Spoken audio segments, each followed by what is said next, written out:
তো ভিউয়ার্স, আমি এখন যাইতেছি একটা ব্রিজের উপর দিয়া। অসাধারণ ভাই একটা ব্রিজ।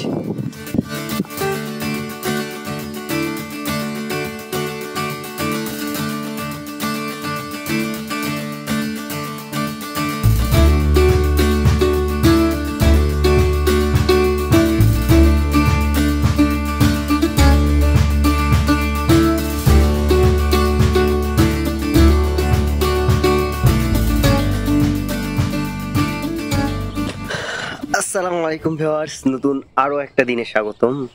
কালকের রাতে ভাই এত বৃষ্টি হয়েছিল, ভাগ্য ভালো যে আমি ওইখানে টেন্ট লাগাইয়া থাকি নাই, তাইলে অবস্থা আমার খারাপ হয়ে যেত। ভাই বলছে যে আইসা ইসে থেকে যাও, আজকে রাতের বেলা বৃষ্টি হইতে পারে। দেখেন অবস্থা কি, দেখলেই বুঝতেছেন সবগুলো পানিতে ভরে গেছে। আমাদের কোকো ভাইরে দেখা এখন আমরা চলে যেতেছি।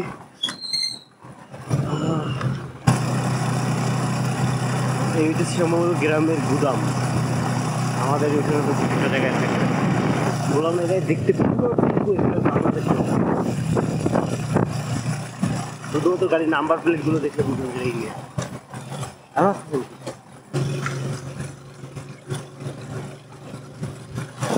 এইখানে ভাই মনেই হইতেছে না যে আমি ভারতে কোথাও আছি। এই জায়গাটা স্যার আমি মনে হয় আমার কোথাও পাই নাই যে বাংলাদেশের মধ্যে এতটা ক্লোজ বাংলাদেশে। একটু পরপর নদী, এইখানে আপনার বাংলাদেশের বাঙালি লোক, বাঙালিরা থাকে। এই যে বিল্ডিং, এরকম বিল্ডিং পাবেন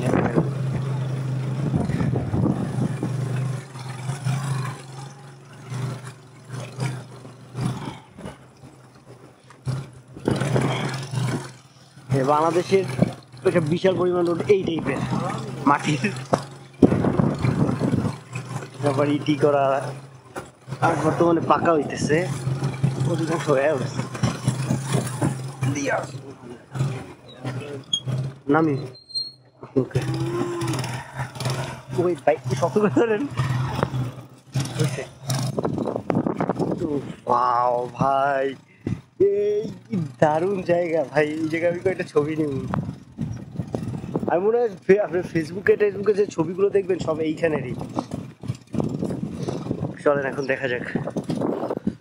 তো ভিউয়ার্স, আমি এখন যাইতেছি একটা ব্রিজের উপর দিয়া।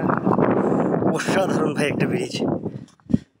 আমার দাদা বাড়ি ওদিকে আমি 15 বছর আগে এই টাইপের ব্রিজ, কাঠের ব্রিজ দেখা যেত, কিন্তু এখন তো সব পাকা ব্রিজ হয়ে গেছে। এটা মনে করে ফেলবে।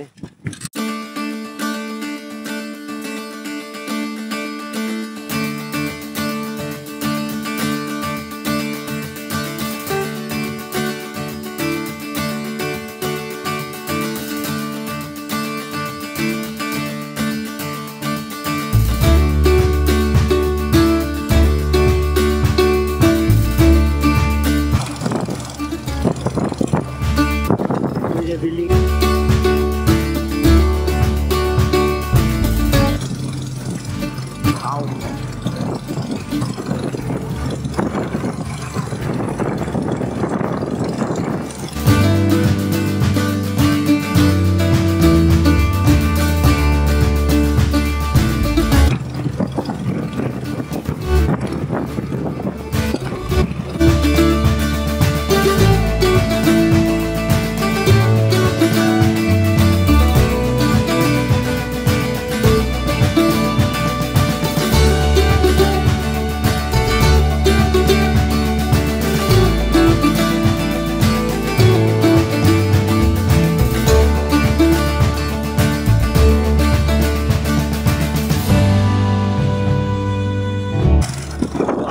যদি ভারতেই আপনাদের বাংলাদেশের মতো পাইতে চান, মালদ্বীপে এসে করতে পারেন, তাহলে আপনি কষ্ট করে পাসপোর্ট ভিসা কিছু করা লাগবে না। তো পারে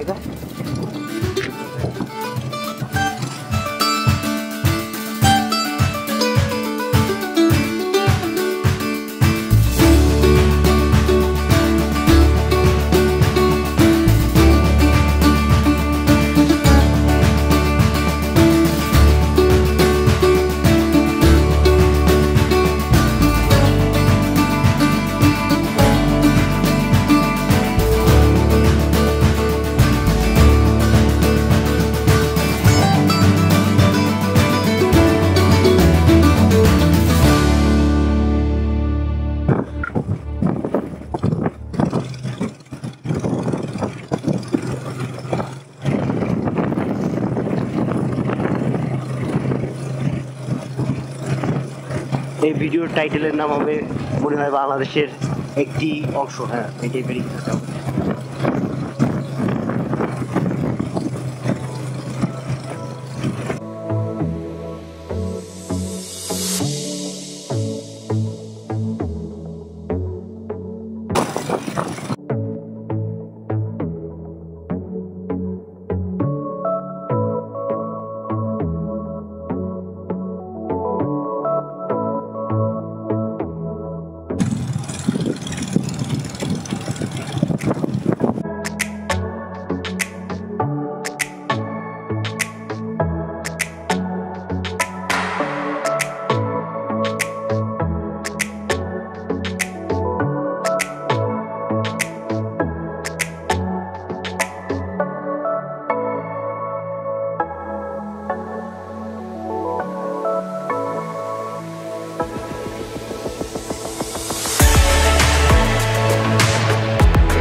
तो हम ट्रॉलर बोलते हैं, आपको यहाँ पर क्या बोलते हैं? वाह, हम पाव कैसे ऊपर दिया?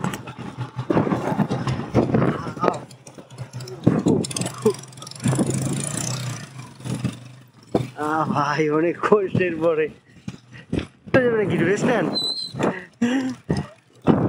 হ্যাঁ কি পাবলি খাবুলি শুভশ্রী